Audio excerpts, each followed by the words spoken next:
अक्सर कहा जाता है कि सच को छुपाने के लिए सन्नाटा सबसे बड़ा हथियार होता है, लेकिन जब सन्नाटा इतना गहरा हो जाए कि वो शोर मचाने लगे तो समझ जाइए दाल में काला नहीं बल्कि पूरी दाल ही काली है। 2013 के अंत से शुरू हुए मोदी युग को हमने 12 साल में हर रंग में देखा।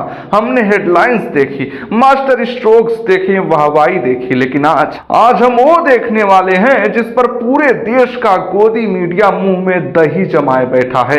आज की खबर इतनी बड़ी है कि अगर ये किसी और देश में होती तो सरकार ही गिर जाती, लेकिन यहाँ सन्नाटा पसरा है और ये सन्नाटा बेवजह नहीं है। इस सन्नाटे के पीछे एक ऐसा दोगलापन है जिसे आज हम नंगा करेंगे। खबर छोटी मोटी नहीं है, खबर यह है कि प्रधानमंत्री नरेंद्र मोदी का नाम जेफरी एपस्टीन की फाइल में आ गया है। जी हाँ, आपने सही सुना, जेफरी एपस्टीन, वो नाम जिसके साथ जुड़ना ही अपने आप में एक कलंक है। वो एपस्टीन जो सिर्फ एक अरबपति नहीं था बल्कि दुनिया का सबसे कुख्यात पेडोफाइल था, बच्चों का यौन शोषक और मानव तस्कर था। एक ऐसा दरिंदा जिसने 12 से 14 साल की बच्चियों को दुनिया के रईसों के सामने परोसा।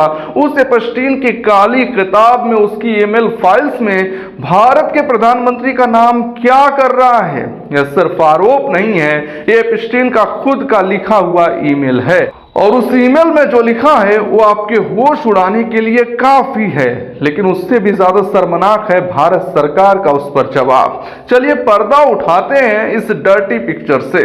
सबसे पहले मैं आपको वो दिखाता हूं जो आपको टीवी चैनल्स पर नहीं दिखाया जाएगा।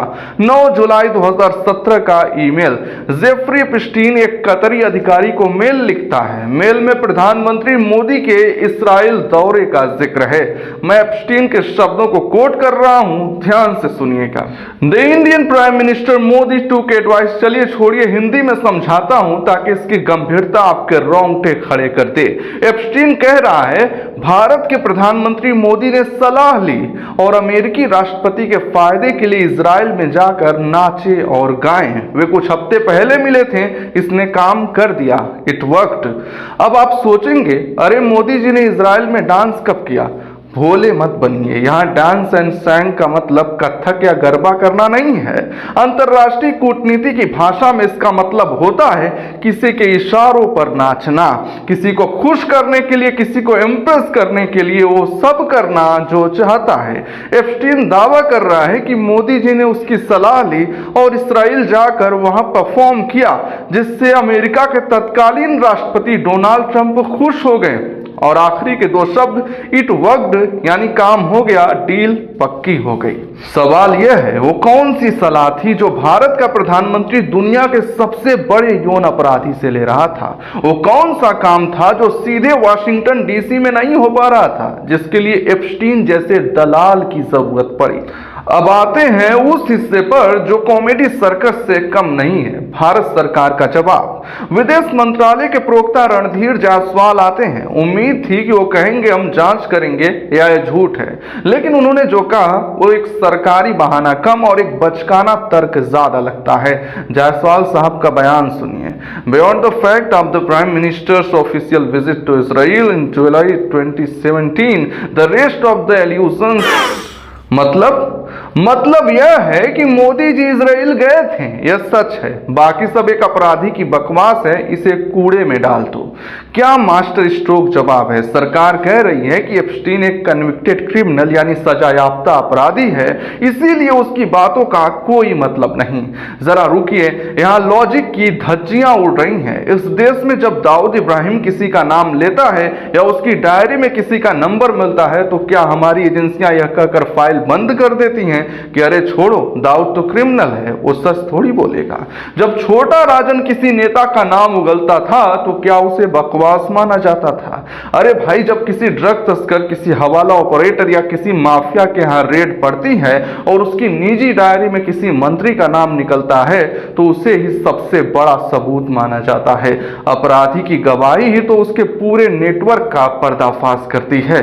आप कह रहे हैं कि एप्स्टीन अपराधी है इसीलिए हम नहीं मानेंगे। अरे वो अपराधी है इसीलिए तो मान रहे हैं, क्योंकि अपराधी अपने क्लाइंट्स की लिस्ट पुलिस को देने के लिए नहीं, अपने धंधे के लिए रखता है। वो झूठ क्यों बोलेगा अपने निजी ईमेल में? उसे मोदी जी का नाम लेकर क्या पद्मश्री मिलने वाला था?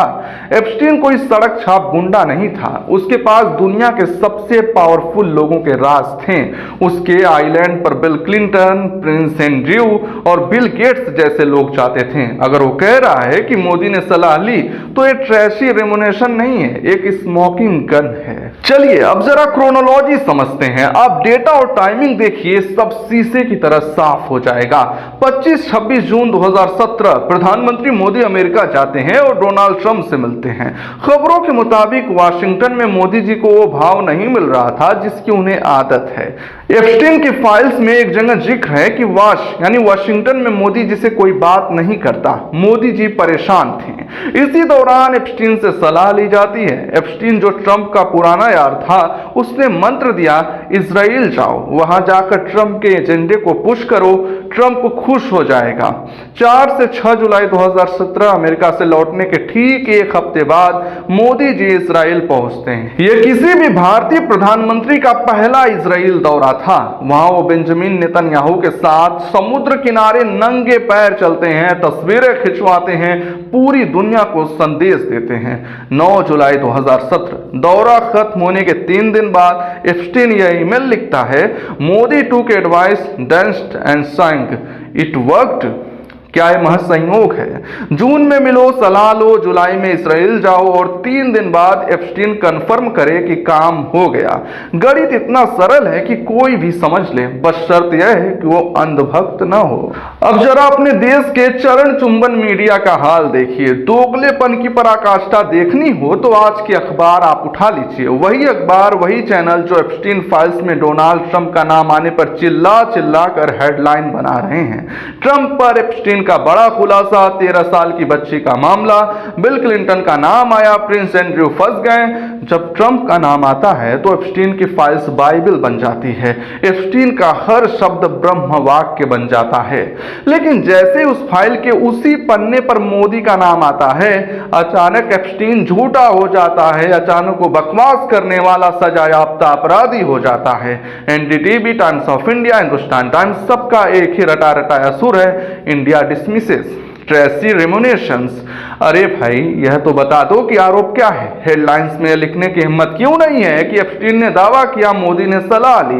यह पत्रकारिता नहीं है, यह पब्लिक रिलेशंस है, यह डर है, यह गुलामी है। लेकिन कहानी यही खत्म नहीं होती, इसमें कुछ किरदार और भी हैं। स्टीव बैनन, ट्रंप के पूर्व रणनीतिकार। एप्स्टीन और बैनन के बीच की बातचीत में भी भारत का जिक्र है। एप्स्टीन एक पावर ब्रोकर था, वो देशों की नीतियां बदलवा देता था। अब सवाल यह उठता है कि मोदी जी का एप्स्टीन तक पहुंचने का चैनल कौन था? क्या ये हरदीप सिंह पुरी थे? चौंकिए मत, सवाल पूछ रहा हूं। हरदीप सिंह पुरी जो आज हमारे मंत्री हैं, उनका लंबा समय न्यूयॉर्क और यूएन में बीता है। वो उस सर्कल को जानते हैं। एप्स्टीन की फाइल्स में पुरी साहब का नाम भी कॉन्टेक्स्ट में दिखाई दिया, भले ही क्लाइंट के तौर पर ना हो, लेकिन मीटिंग्स के संदर्भ में। सोचिए जरा, एक रिटायर्ड ब्यूरोक्रेट जिसे देश ने कभी वोट नहीं दिया, वो अचानक मोदी कैबिनेट में इतना ताकतवर कैसे हो गया? अर्बन डेवलपमेंट, पेट्रोलियम, सब मलाईदार मंत्रालय उनके पास। स्मार्ट सिटी फेल हो गया, हाउसिंग प्रोजेक्ट लटक गए, लेकिन पुरी साहब का कद बढ़ता ही गया।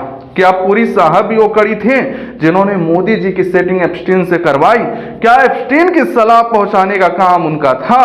और क्या यह मंत्री पद उसी सेवा का ही नाम है? ये मैं नहीं कह रहा हूं, ये सवाल एप्स्टीन की फाइल्स चीख चीख कर पूछ रही है।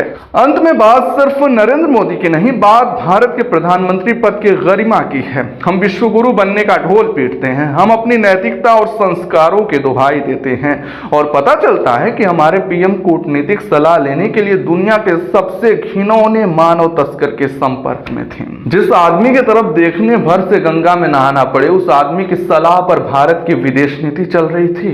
क्या हम इतने गिर गए हैं कि इजराइल में नाचना गाना रूपक ही सही अमेरिका को खुश करने के लिए किया जा रहा था? पीएम जी, आप चुप नहीं रह सकते। मन की बात बहुत हो गई, अब जन की बात सुनिए। देश जवाब मांग रहा है। रणधीर जायसवाल के पीछे छुपना बंद कीजिए, सामने आइए और बताइए जेफरी एप्स्टीन से आपका क्या रिश्ता था? कि आपने जून 2017 में उससे कोई सलाह ली थी?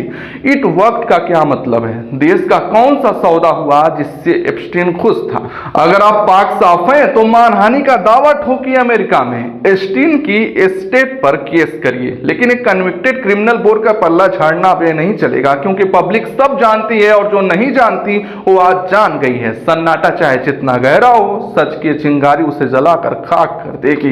एप्स्टीन फाइल्स वही चिंगारी है। वीडियो को लाइक शेयर करिए, चैनल को सब्सक्राइब करिए, देखते रहिए पीएलएस न्यूज।